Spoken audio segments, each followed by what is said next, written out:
मालिक की साच हो कि हम समंदर के नमकीन पानी में धंधा करीला मगर नमक आपके ही खाईला। बस इतना सी बात। उद्घाटन के समय कोनो समस्या ना खड़ा होके चाहिए ना।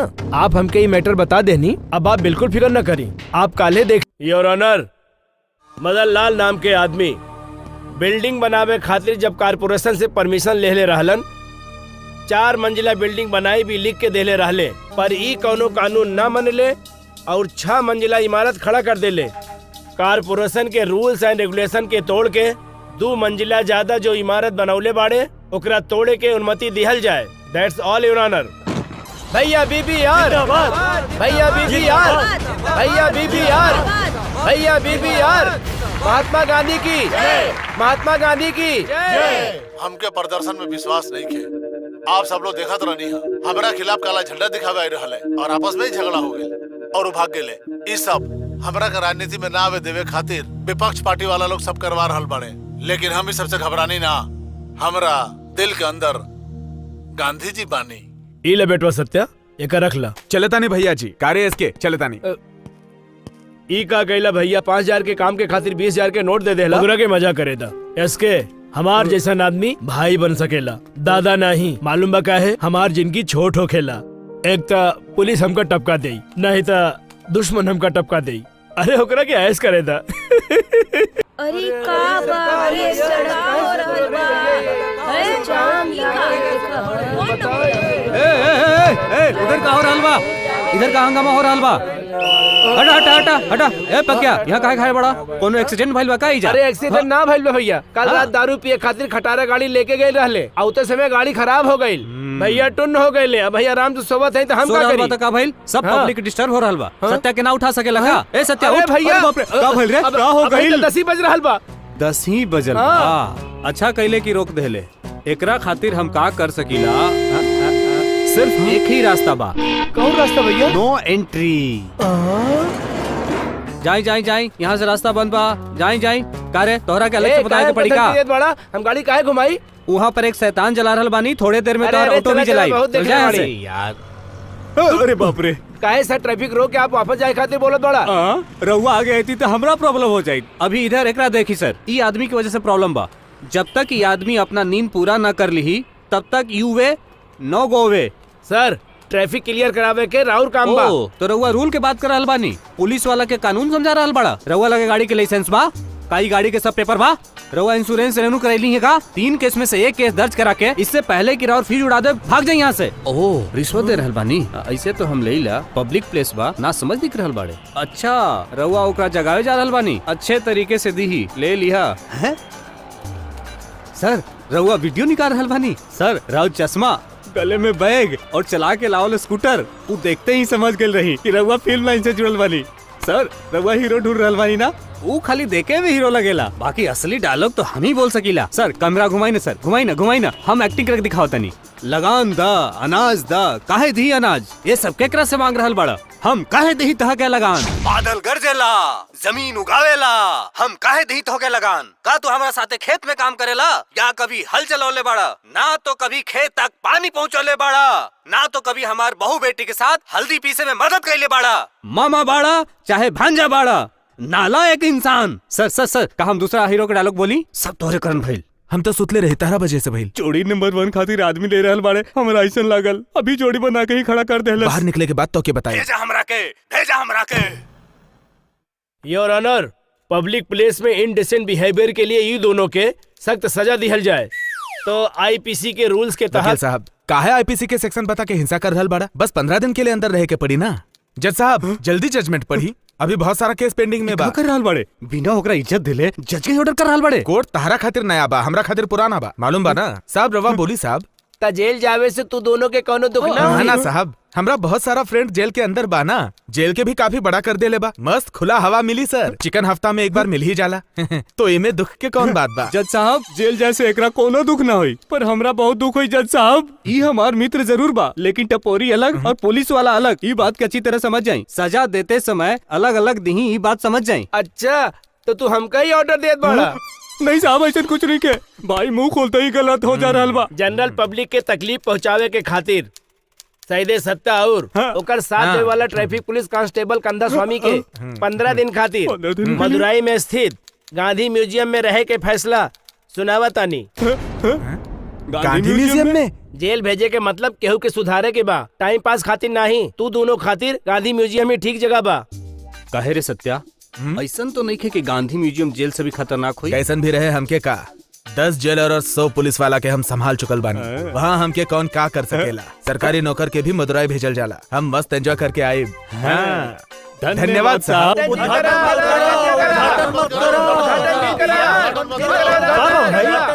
काला झंडा धोती का झंडा का। बूढ़ा तू बड़ा होके छोटा झंडा पकड़ेला और हम छोटा होके बड़ा झंडा पकड़ेला। समझ में नहीं आइल? अरे तू बूढ़ा होके छोटा झंडा।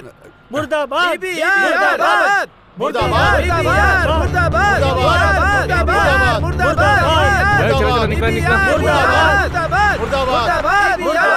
भैया राम स्वामी जिंदाबाद। भैया राम स्वामी जिंदाबाद। के हम नहीं हम इन लोगन खातिर आपन जान आत्मा संपत्ति सब कुछ दे दे। गलत काम खातिर ये शेर कभू आपन सिर न झुकाई। वो सब रहे दे। इला पकड़, कल के 50 एडवांस रहे। ये रख, बाकी 10 बैलेंस रात के दे। भैया पैसा सब सही पहुंच गई ना? खाली नारा लगावे से काम ना चली। पत्थर फेंके खातिर 500 और बीबीआर के सर फोड़े खातिर 5000। का बोल रहा बड़ा? का राम स्वामी समझा के नहीं लाइल रहेगा? का बोलत बड़ा? हमरे समझ में नहीं किया। हमके समझ में आ गई। पैसा ले लस ना। देला हम ले। तोहर इतना हिम्मत हम सबके तू बेच देला। विश्वासघाती का उठा रहल बारे। अरे तोहर हम कहीं मार रहल बड़ा। हम पैसा नहीं हम ही के मारताला। हम तो के ना छोड़ा। अरे गलती से मारे राम स्वामी तू इकरा पे हाथ उठाए बेका। हम लात मारे। अरे आदमी हमनी के बेच डालस। मारे के मारा जो अगर राम स्वामी के हाथ लगाए ना तो हम ओकरा के काट के फेंक दे। अरे बाप रे, अरे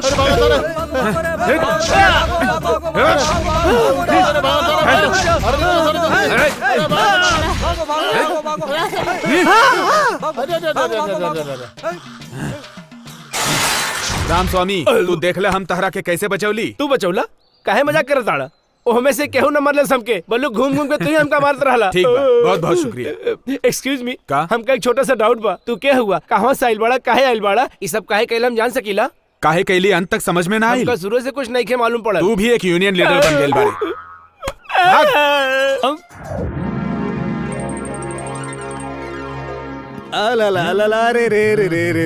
अरे हम तो गांधी म्यूजियम के कोनो टोटल बिल्डिंग समझत रहली। ई तो 5 स्टार होटल जैसा दिख रहल बा। ऐस करब भाई ऐस। का बात बा भाई? केहू दिखाई नहीं के देत? Hello hello hello hello hello hello hello hello hello hello hello mic testing. तहरा चिल्लाला से गांधी बुढ़ा भी आ जाए। बात तू आधा सच कर रहल बड़े सत्या। गांधी त ना, उधर देखा एक बूढ़ा जरूर आ रहल बा। का चाहिए? तू लोग कौन एक बड़ा? अच्छे होटल से हाफ प्लेट बिरयानी चाहिए। अपन चैप्टर क्लोज करा। ई म्यूजियम के इंचार्ज के बा। ये बड़े। हेलो हेलो हेलो हाँ आई एम कंडा स्वामी, कांस्टेबल कंडा स्वामी। ई बा सईदे सत्या मैकेनिक। अबे ये कोर्ट का ऑर्डर निकाल। अब बूढ़ा के थमा दे। Yes yes. लो बुढ़ाओ। सत्या हाँ? ई बूढ़ा के नाक से फेना काहे नहीं कर रहल बा? मुझ बाना तू भी ना। तू लोग इन आवे वाला बाड़ा हमरो के कोर्ट से ऑर्डर सच मिला में? रहे। अगर यहाँ रहे के बाद तो कुछ नियम के पालन करे के पड़ी। ओ मतलब रूल और रेगुलेशन। चली फटाफट बोली बोली बोली। तू लोग ऐसा कपड़ा पहन के यहाँ ऐसे ना घूम सकेला। प्रोबेटरी यहाँ वा तोहनी दोनों खातिर ऐसने कपड़ा सियौले बानी। उहे तू दोनों के पहने के पड़ी। का ही कुर्ता पजामा? ई टोपा भी डाले के पड़ी। सिर्फ उहे ना, तू दोनों के सुबह 4 बजे उठे के भी पड़ी। 4 बजे? ओ कुछ न बा सत्या। वो हमरा के 4 बजे उठाई हैं ताकि हम मुंह तूत के फिर से सो जाई। का सर हम छोटा बच्चा बानी जे हम बिस्तर पर मुद्दे हब? रउआ का हमरा 4 बजे उठा के डिस्टर्ब करब? 4 बजे उठ के नहा धो के तैयार होके के बाद 5 बजे तक नहाए के पड़ी? हाँ, 5 से 6 तक। कॉफी देवा ना? नहीं हाँ। तू लोगन के प्रार्थना में जरूर शामिल होके के पड़ी। का 5 बजे प्रार्थना हो? हाँ, 6 से 7 बजे। नाश्ता में का मिली सर? जल्दबाजी मत करा। ए लाइब्रेरी के झाड़ू पोछा मार के साफ करे के पड़ी, समझला? हो गई फिर तो। 7 से 8। यहाँ के जितना बाथरूम बा सब साफ करे के पड़ी का? नहीं हम क्या ये बकवास। ब्रेक द रूल्स। कोर्ट के फैसला के चलते हम यहाँ आई नहीं। 15 दिन मदुराई में घूमब फिरब यही सोच ले रहे। इतना कंडीशन बता के हमरा दिमाग मत खराब करो बुढ़ाओ। ए टिंगू ये रूम में रख दे। इला हमरोला ट्रैफिक के तोड़ डाला। हाँ। आज खातिर बस बा। मिक्सचर के देखे से दारू के याद आवेला। म्यूजियम पहुँच के काम चालू करब। एक ऑटो बुलावा। ऑटो बुलावे के बा? हाँ। यहाँ इतना गाड़ी बा और अपने पास माल भी बा। अब हेन देख का देखी? अरे अरे ये तू का कइले? ई का कइले? डिक्की खोल के हाथ से चालू कर दे। मालिक आवे से पहले भाग जावल अरे बाप रे, अरे बाप रे, हमरा कुछ नहीं के मालूम सर। ये गाड़ी के स्टार्ट कइले बा। अपन गाड़ी ले जा खातिर हमके कहीं परेशान करता रहे, ले जो। ओ, जब तोहार गाड़ी देखे तो काहे के घुर घुर के देखत रहले। चल सत्या। अरे मीना क्यों तोहर गाड़ी लेके जा रहल बा? ए हमार गाड़ी रुको। हाँ चलो जल्दी सत्या, ये गाड़ी तेज चलावा। अरे जल्दी चला। हमरा के बचाओ। अरे गाड़ी तेज चलाओ, तेज चलाओ, तेज चलाओ और तेज चलाओ। तेज चलावा ना। अरे भाग भाग और तेज चलाओ। कहाँ जाता है? तेज चलाओ, तेज चलाओ सत्या। अरे सत्या तेज चलाओ, तेज चलाओ। छोड़िए ना, जोर से मारो साला के। लाठी लेके आती है, लाठी। क्या बता लाठी लेके? अरे लाठी का मालिक थोड़ी आई। ये गाड़ी के मालकिन हाथ में लाठी लेके आती है। अरे कहाँ जा रहल बा? तेज चलाओ ना। अरे बाप रे, अरे रुका छोड़ो। अरे सत्या, और तू आगे मारा, भागे, और हम मारा पीछे ओकरा। बैठ के लाठी खा रहे बानी। अबे सत्या तेज चलाओ। अरे अब अरे कितना तेज तेज चलाओ चलाए? तेज चलाओ ना। लो। अरे हमारे डंडा के छोड़ा। बोला अब क्या करबा? हम कहता नहीं अरे अरे छोड़ा हमके, छोड़ा छोड़ा ये देखो, छोड़ा बेटा, हमके, मैं ही छोड़ा लगी। हमके, अरे हमके बाप रे। बवासीर बा। का छोड़ा। पाइल्स बा? अरे अबे छोड़ा पत्थर भैया, आई छोड़ा, तबे तो दादा। पाइल्स होई। अरे छोड़ा वहाँ हमके, देखा, बचावा, वहाँ। बचावा। अरे दादा, तेज दादा, चलाओ रे, अरे तेज बाप रे। चलाओ। अरे तेज छिला चलाओ। गई लो, छिला गई हमारे। अरे और छिला तेज गई। चलाओ। अरे दुखाता है दादा, अरे दुखाता, दुखाता, बहुत दुखाता। अरे छोड़ा दादा। अरे रुक। अरे बाप रे, क्या रे सत्या? अरे अरे तो इमरान हो गई है। वो तो फांसी का फंदा लेके आ रहा हलवाड़ी। और तेज चलाओ, तेज चलाओ। बाप रे, ये तो फंसा देना फांसी का फंदा।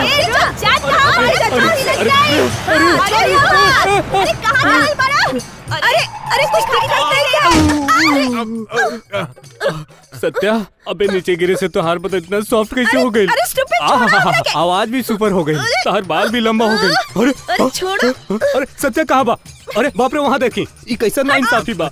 अरे रुका, निकाल लेता अरे रे रे रे, अगर जिंदगी में कोई इंसान फंसेला तो ऐसे ही फंस जाला। बहुत लोग आइटम खातिर धागा बांधेला, तू तो रस्सी ही बांध देला। ई का भाई, ये एरिया में 3-3 पैर बा। ए बकवास बंद करे, हेल्प करे जल्दी। अरे हम का हेल्प करी? इतना बड़ा साइज खातिर तोरा खुद ही हेल्प कर लेवे के चाहिए। मेरे भाई, बच्ची पंचर होके बैठल बाड़ी, चलो शरबत खरीद के दे देवल जाओ। एजा रुका तो बैंड बज जाए। भागो, भागो भागो जल्दी। रुक, तू लोग हमारे हाथ से मार खाए बिना बच के ना जा सकेले। रुक। वो विषय के बारे में हम भी बात करेंगे। पीछा करत रहली जैसे हम विदेश भाग जाए। आजा। हमार जज साहब। अरे हाँ भाई, क्यों साहब? का चेन्नई के कोर्ट बंद बा? लगातार रउआ भी मदुरई घूमे खातिर आइल बानी। अरे साहेब, अगर रउआ थोड़ी देर पहले आती तो रउआ भी हमारे साथ है त्रिपुरम पुंडरम के एक नाच गाने में शामिल हो जाती। मदुरई के लोगों में एक अलग ही अपनापन बा। बाकी जी यहाँ की लड़की बाड़ी ना, बड़ा चालू बाड़ी। का रे बुड्ढे, एजा काहे खड़ा बाड़ा? तो क्या मालूम भाई कितना बड़ा जज बा? जा कॉफी बना के लावा। तारा के मालूम है के माड़े? अरे ये इतना बड़ा म्यूजियम को संभाले वाला बुढ़ा बा, ऐसा बोलेला। जेब में देख ले कितना लंबा लिस्ट बा। हाँ। मुंह बंद करा, ये हमारे गुरु बाड़े। का टीचर बा? टीचर? आज हम जौन जज हैं इनके वजह से।